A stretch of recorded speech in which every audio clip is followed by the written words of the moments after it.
வணக்கம் மக்களே, welcome to my YouTube channel. So இன்றைக்கி மகாநதி சீரியலில் பார்த்தீங்கன்னா பயங்கரமான ட்விஸ்ட்லாம் இருக்குது. ஸோ காவேரிக்கு வந்து லைட்டாக விஜயோட ஞாபகம்லாம் வர்றது மாதிரியான சீன்லாம் இருக்குது. ஸோ ஸ்டார்டிங்லேயே பார்த்தீங்கன்னா அவருடைய தாத்தா குட்டி காவேரி விஜயோட அப்பா வந்து அவங்க சிவகாமி அவங்க இறந்து போயிட்டாங்கல்ல, அவங்களோட ஒய்ஃப்ட்டு வந்து பேசிகிட்டு இருப்பார். நீ நம்ம பண்ணது ரொம்ப தப்பு பண்ணிட்டோம், விஜய் வந்து காவேரியோட வந்து நம்ம பிரித்தது வந்து ரொம்ப தப்பு. காவேரி வந்து இப்போ காவேரியோட இருந்திருந்தால் நல்லா இருந்திருப்பாங்க. இப்போது காவேரிக்கும் குட்டி காவேரிக்கும் அம்மா இல்லாமல் இருக்குது, விஜய்க்கும் வந்து ஒரு துணை இல்லாமல் ரொம்ப கஷ்டப்பட்டுட்டு இருக்காங்க. நம்ம பண்ணது வந்து ரொம்ப மிகப்பெரிய தப்பு பண்ணிட்டோம் சிவகாமி அப்படின்னு சொல்லிட்டு ரொம்ப ஃபீல் பண்ணிகிட்டு இருப்பார். ஸோ அந்த சைடு பார்த்திங்கன்னா காவேரி வந்து ரெடி ஆகிட்டு இருப்பாங்க. ஸோ அவங்களுக்கு வந்து ஸ்கூலில் வந்து வேலை கிடச்சிருக்கு. ஸோ காஞ்சிபுரத்துக்கு வந்து ஷிஃப்ட் ஆகணும். ஸோ எல்லாமே பேக் பண்ணிகிட்டு இருக்காங்க. அவங்க அம்மாவும் அவங்க 2 பேரும் தான் பேக் பண்ணிகிட்டு இருக்காங்க. அவங்க அம்மா சொல்கிறாங்க, நிறையா ட்ரெஸ் இருக்கேடி, என்னடி பண்ணுறது அப்படின்னு வந்து அவங்க அம்மா சொல்கிறாங்க. எல்லாத்தையும் தூக்கி போட்டுருமா பழசெல்லாம் அப்படின்னு வந்து காவேரி வந்து சொல்கிறாங்க. என்னது தூக்கி போடுறதா, இவ்வளோ காசு போட்டு வாங்கிட்டு எல்லாத்தையும் தூக்கி போட சொல்கிறிய, உனக்கு பின்னாடி 2 தங்கச்சிங்க இருக்காங்கல்ல, அவங்கள்ட்ட கொடுக்கலாம்ல அப்படின்னு வந்து அவங்க அம்மா சொல்கிறாங்க.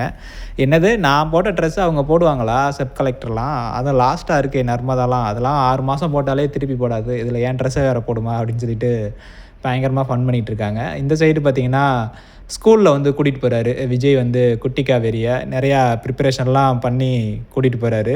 நிறையா கொஸ்டின்ஸ்லாம் கேட்பாங்க, தயவுசெய்து நல்லா மனப்பாடம் பண்ணிட்டு போ அப்படின்னு சொல்லிட்டு விஜய் வந்து சொல்லிகிட்டு இருக்காரு. உடனே குட்டி காவேரி அவங்க வந்து சொல்கிறாங்க, நீங்கள் கொஸ்டின்லாம் கேட்கும்போது நீ என் கூட இருப்பீங்கள்ல, அவங்க கேட்க கேட்க எனக்கு சொல்லி கொடுத்துருங்க அப்படின்னு வந்து அவங்க வந்து குட்டி காவேரி சொல்லும்போது, சீட்டிங் வேலையெல்லாம் வச்சுக்கிறக்கூடாது, அவங்க கேட்குற கேள்விக்கு தெரிஞ்சால் தெரியுன்னு சொல்லணும், தெரியலைன்னா தெரியலைன்னு சொல்லிடணும், கரெக்டாக இருக்கணும் அப்படின்னு சொல்லிட்டு விஜய் வந்து அட்வைஸ்லாம் பண்ணுறாரு. உள்ளே போனதுக்கப்புறம் அவங்க பேர் என்ன, இந்த ஸ்கூல் பிடிச்சிருக்கா அப்படின்னு கேட்டதுக்கப்புறம் எல்லாமே ஓகே,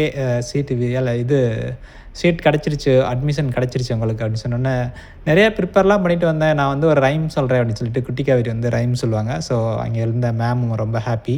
ஸோ அட்மிஷன் கிடச்சிருச்சு. அந்த சைடு வந்து இன்னொருத்தர் வந்து காவேரி வீட்டுக்கு அந்த டெம்போ புக் பண்ணியிருப்பாங்க, அவர் வருவார். வந்ததுக்கப்புறம் ஒரு ஃபோன் வரும் அவருக்கு, வந்துட்டு அவர் பேசுவார், விஜய்ன்னு பேசுவார். அப்போ வந்து காவேரிக்கு ஒரு மாதிரி ஆகும், ஓ விஜய்னா நம்மளுக்கு யாரையும் தெரியும் போல இருக்குது அப்படின்னு சொல்லிட்டு அந்த பழைய ஞாபகம்லாம் வர்றது மாதிரியான ஒரு சீன் இருந்தது. ஸோ பார்க்கும்போது செம்ம எமோஷனலாக இருந்தது.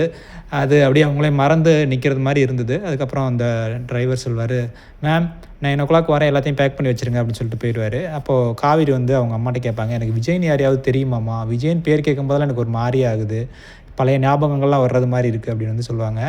அது மட்டும் இல்லாமல் எனக்கும் அவருக்கும் போன ஜென்மத்தில் ஏதோ குடுக்கல் வாங்கல் பிரச்சனை இருக்கும் போல இருக்குது, என்னை லவ் பண்ணி ஏமாற்றிட்டார் போல இருக்குது அப்படின்னு சொல்லிட்டு காவேரி வந்து சொல்லுவாங்க. அவங்க அம்மா அப்படியே ஷாக்காகி நிற்பாங்க, ஒரு வேளை எல்லாமே தெரிஞ்சிருமோ, ஞாபகம் வந்துருமோ அப்படிங்கிறது மாதிரி ஒரே ஷாக்கிங்கில் இருப்பாங்க அவங்க அம்மா. ஸோ எனிவே பார்க்கலாம் என்ன நடக்க போகுது அப்படின்னு சொல்லிட்டு. ஸோ எப்படியும் ஸ்கூலில் வந்து குட்டி காவேரியும் அவங்களுடைய அம்மாவும் வந்து மீட் பண்ணுவாங்க, கண்டிப்பாக அது நடக்கும்.